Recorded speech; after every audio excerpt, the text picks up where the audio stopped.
hello to FurStrology. Hello all you star beings out there. Now, today I'm going to talk about the next 4 star signs. But before I do that, don't forget to subscribe. I think there's a button that way, or is it that way? And remember, if you want a reading from me, go to rodneylochner.com. The little URL's down there. You can book online, or you can see me in person in Sydney if you happen to be here. So, star beings, let's begin with the second set of 4 sun signs. Yesterday we covered the first 4 sun signs, which were Aries, Taurus, Gemini and Cancer. Today we're going to look at the sun in the following 4 signs: Leo, Virgo, Libra and Scorpio. So let's begin with Leo. Leo, as you know, is the lion. So its glyph, we talked about this in the last installment. Glyphs are what you call the symbols, the astrological symbols in astrology. So the glyph for Leo is a funny little squiggle that looks like that, which is kind of like the outline of a lion's head, if you think about it. Don't think about it too closely, because I don't actually think it really looks like a lion's head. But it basically is like that. So the glyph for Leo is this kind of lion's head shape. It's a fire sign, so it's the second fire sign. The first one was Aries, the second fire sign is Leo. And it's a fixed sign, which means stubborn, let's get on with the job, let's actually build the thing. So fire makes Leo, again, fiery, warm, ardent, passionate, bold, and full of fervent energy. And remember, fire signs, I might not have mentioned this with Aries, well I did actually, they're leaders. They like to be in charge, they like to tell people what to do.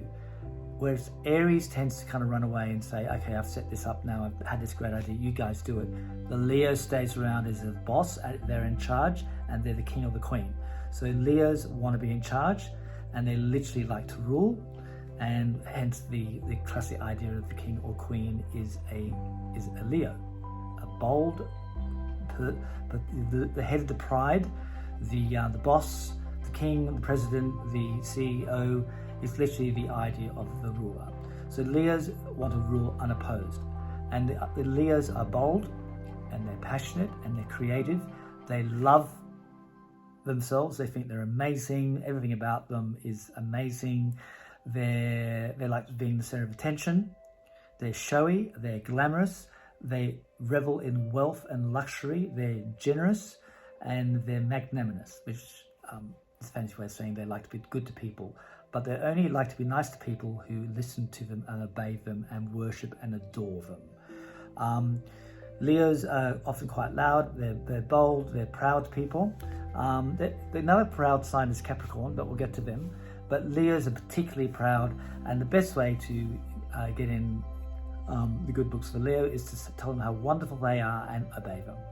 So Leos don't like not to be listened to. They don't like not to be obeyed. If you want to get a Leo angry, ignore them, poo-poo them, discount them, don't give them any attention. That's a way to get a Leo really angry, and simply just also not listen to them.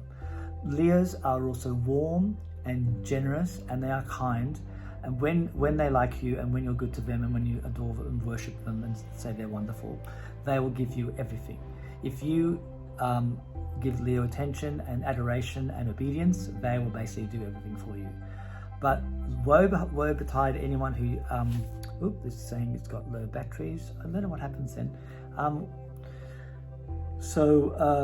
Leos want to be obeyed, and if you don't obey them, they get cross and angry and stubborn. Leos also always think they're right. Because they think something, therefore it's true. So the idea of the papal edict, the divine right of kings, the notion that the head of the house is basically, you cannot contest their judgment or their will. That's the idea of Leo, that literally, because they believe it's true, and because they think it, therefore it is true. But remember, Leos are warm and also very kind, and they're very ardent, and they're very demonstrative. So, but when they're disobeyed, hell hath no fury, as a Leo spurned or scorned. So it's a fire sign. So when then disobeyed, hell hath no fury, as a Leo spurned or scorn. So it's a fire sign, so it's ardent and creative. Leos are also naturally creative. They love to create, and the idea of the sun itself is actually ruled by Leo. So the sun is actually, its ruling planet is Leo's ruling planet is the sun, and Leo rules the sun. And Leo is incredibly creative. It also rules all the creative arts in a way that's slightly similar to Pisces. Pisces is more the imaginative, ethereal, channeling side, the spiritual side, but Leo is the bold expression. On stage, drama, acting, being the center of attention, standing up there at the microphone, rock band, a rock singer, opera singer, conductor, anyone who's on stage, anyone who's acting, anyone who's a raconteur or an anchor person, or a comedian, someone who's basically taking the microphone. That is a classic Leo position. Unafraid, unashamed to take the center stage and show who they are, and lapping up the attention. Leo also rules the 5th house. We'll go into that later. But literally, when your Leo energy is suppressed, and everyone's got Leo somewhere, you don't feel like you're allowed to claim attention. You're ashamed of basically shining out there. You're afraid of dancing. You're afraid of singing. You're afraid of basically being dramatic and glamorous and being wonderful and owning that stage of life. So Leo rules the sun, because when you shine, when you permit yourself to shine, you're actually using Leo energy. So there's a nice summary of Leo. So remember, it's also fixed. They're stubborn. They're not very flexible. They like to get on and rule and get their job done, and they're very much people who want to get on and do it. So Leos, unlike Aries as a fire sign, they will stick around and get the job done. So they'll come in and rule and command and lead and control and dictate and make their will, impose their will on everyone else. So that's the fixed side of Leo. And the fire obviously is their ardency and their passion, and they've got hot temper when disobeyed, but they're also very warm and generous people. Let's move on now to Virgo. Virgo is an earth sign. It's got a funny symbol. It looks kind of like a little M that goes like this, and Scorpio's tail moves up like that, but Virgo's got this funny little thing where it's kind of crossed over, like a pair of crossed over legs. So the glyph for a Virgo is kind of like an M with a little funny crossed leg thing at the end. It's an earth sign, so again, it's connected to being practical and doing things with real stuff. Virgos are meticulous. They want to be helpful. They want to be practical. They want to get on with the job. Unlike Leos, they've been through Leo, so now they're concerned with just getting on with the job and not making a big song and dance about it. Virgo energy is, I'm humble, I'm dutiful, I'm prudent, I'm analytical, and I have great attention to detail. I'm conscientious. I'm just going to get on and do the work without making a fuss about it. Virgo energy also rules the idea of healing and helping and charity. They're very much doers, and they have less of an ego. They've been through the ego stage in Leo, so now the Virgo just wants to get on and do the job. Be practical, be humble, be dutiful, be conscientious, and use their intellect and use their incredible skills of analysis and detail to just get on with the job. They're quite a shy sign. And they're also, that's why they're literally the idea of the virgin. So there's a certain element of self-denial and they're not unsexual, but there's an idea of sort of chastity and conscientiousness and prudence about them, and decorousness. These are all sort of quite old-fashioned ideas, but Virgos aren't interested in showing off. They're interested in getting on and doing the job. And there may be a slightly demure and sort of modest air about them, which can impart something to their sexual nature. Virgos can suffer from analysis paralysis. They're a little bit like an air sign, earth sign. They're so much in their mind and their intellect that they may think things before they permit themselves to feel something. Virgos will always overanalyze and overthink things through, almost agonizingly so, to the point of analysis paralysis. Classic Virgo can be very particular and pedantic, but in fact, they're not just applying that to you, they've started with themselves first. So they'll always be super meticulous and conscientious and have very high standards about their own behavior and ways of being in their mores.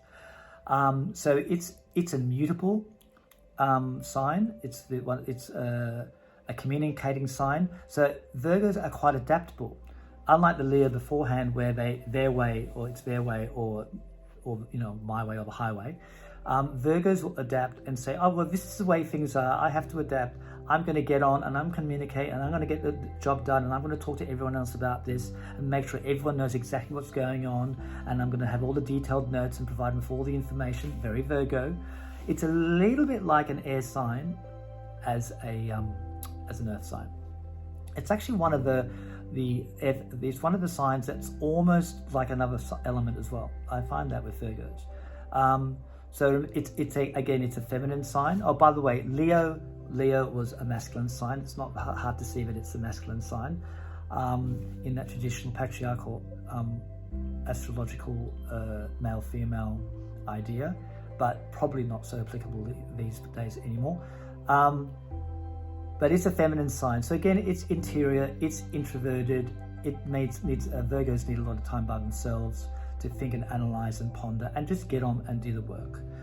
So there's our second sign in this group of 4, Virgo. Virgo, the Virgin, and they're now going to move on to the third sign, Libra. This is another air sign, and the glyph for Libra is a scale. So you've got scale, and it's literally actually the sunrise as well as scale. So it's a line and a little sun, and then a line like that. So everyone knows the glyph for Libra. It's like blip, blip, and a line. It's also the idea of sunrise because it's halfway through the year and we're at an equinox. So it's the idea of balance. So Libra is an air sign. So again, we're in the realm of the intellect. Libra is very much lives in the mind, and its ruling planet is Venus, and it's concerned with beauty and charm and grace and manners and balance and justice and harmony and poise and greater ideas of actually disputation and analysis and argumentation, and arriving at a just balance between two different points of view. There's our Libran concepts. But the first side of Libra is its love of beauty and charm and grace.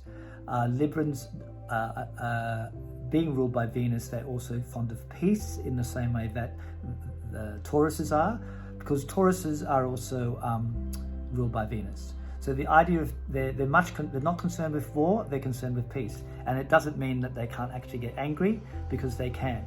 But the Libra will abstract their idea of anger into the idea of achieving justice. Not vengeance, we're talking about justice. Libra is the scales of justice, and so it balances two points of view, and will try to come to a judgment, a fair judgment that balances both sides. So of course, naturally, the glyph of Libra is based on the idea of the scales of justice. So the high level of Libran is concerned with actual justice, social causes, and achieving equity in society. And also Libra rules relationships. It rules the idea of balance in relationships and harmony in relationships and coming to compromise in relationships. But we've also got the idea of beauty and charm and grace. So makeup and hair and clothes and good manners and poise and deportment, they're all very Libran. Libra also rules for high arts as well. Libran rules for art, like what we call museum gallery art. So painting and sculpture and anything to do with sort of highfalutin arts, architecture. But by Taurus, which is also ruled by Venus, it rules the more fundamental physical arts like cooking and growing food and making pottery and making clothes and making artifacts. Now, the fourth sign in our set of 4, the second set of 4, is Scorpio. It's a water sign and it's fixed. Scorpio symbol is an M, a little bit like the Libran M, the Virgoan M, which is an M, and then it's got a pointy, sharp tail like a Scorpio. Its animal is the Scorpio. So again, it's unlike Libra, which was a set of scales. This is actually a beastie again. So Scorpio is a water sign. So it's emotional, it's passionate, it's deep, it's probing, it's intense, and loves extremes. Scorpio is ruled by the planet Pluto, and Pluto is again about our connection to deeper selves and that are beyond this reality. So Scorpio remembers what it's like to be deeply connected at a very deep soul level to other beings beyond the earth. So Scorpios have this extra burden of remembering what it's like to be really deeply connected, and they're always craving that deep connection. Scorpios might find other signs superficial. Scorpios can appear quite dark because they're always obsessed with their own darkness and their own hidden depths, and they're not frightened of them, but they're sort of simultaneously tortured by them. So Scorpio remembers the deepest connections it is possible to have to other beings, and therefore they're always craving intense, incredibly deep connections. Unlike Cancer, which finds a lot of solace in family and connections around it, not that Scorpio doesn't, but Scorpio wants that incredibly deep connection that it remembers from beyond time. And that is an explanation about why Scorpios are the way they are. Scorpios are super sensitive and super vulnerable and super sweet and super romantic, but because they find that they can't get that, they feel misunderstood and unloved by all around them because they can never satisfy that deep love. They hide it all behind their frozen eyes. They go, oh my God, no one loves me, so I'm just going to freeze it all over. I'm so emotional. I feel so deeply. I can never be satisfied. I feel like my desire for passionate connection to other beings at the deepest level of soul is so impossible. And so it's like, it's probably not actually sane of me. I shouldn't actually do this. So I'm just going to hide it all away. But so that's the idea of Scorpio, is that they want to connect at a deep level, but they often feel like they can't. So that's some of the torture of Scorpios. That also desire to connect at a deep level is connected to connecting sexually and connecting at a very deep level beyond the physical. So Scorpio has a reputation for being obsessed with sex, and they are, but they're actually obsessed with deep emotional connection at the deepest level of soul. And sex is a means by which to make that connection. What they're actually remembering is a deep and eternal connection at an energy level beyond bodies, but they use the body as a conduit through which to make that deep connection.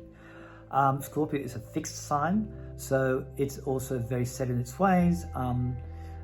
It's also a sign that wants to get on and do the work and do the job. So Scorpios are very hardworking, and they can be quite stubborn and set in their way, so they make it set in their own emotional patterns. Scorpio is can be very secretive because they don't want to share all the depths of their souls with other people. And the other power of Scorpios is that magnetic ability to read other beings at a very, very deep level. They've got almost super psychic powers and can literally read the room's energies. And this is what makes them often back away and can be quite introverted and insular, because they're feeling everything around them so much that they actually have to back away a bit and hide their sensitivity. So one other thing about Scorpios is their incredible sense of endurance. So as a fixed sign, they can just work and work and work and keep going until the end. Now they can basically keep going where everyone else is going to drop. Its ruling planet is Pluto. Pluto is a very interesting planet. It literally is they discovered recently, it's a body of frozen water, which has water volcanoes that erupt on its surface, and it has a massive great heart shape on its surface. And it literally is wearing its heart in its sleeve. So Scorpio is actually deeply emotional and wants to connect to everyone at a deep level, but often feels like it can't achieve that. So therefore feels like it's unlovable because it's loving too deeply and too much, and therefore it'll never be satisfied. But Scorpios actually wear their heart on their sleeve, but they freeze it with their eyes. They freeze the eyes over and say, no, I'm fine. You can't touch me. I'm impenetrable. So there's our four signs now. So Next time, star beings, I'm going to talk about the last 4 signs. And if you've got any questions, let me know. Anything I may have passed over in your sign, just let me know and I can give you some more details. So star beings, goodbye, and I'll see you next time on FurStrology. Bye-bye.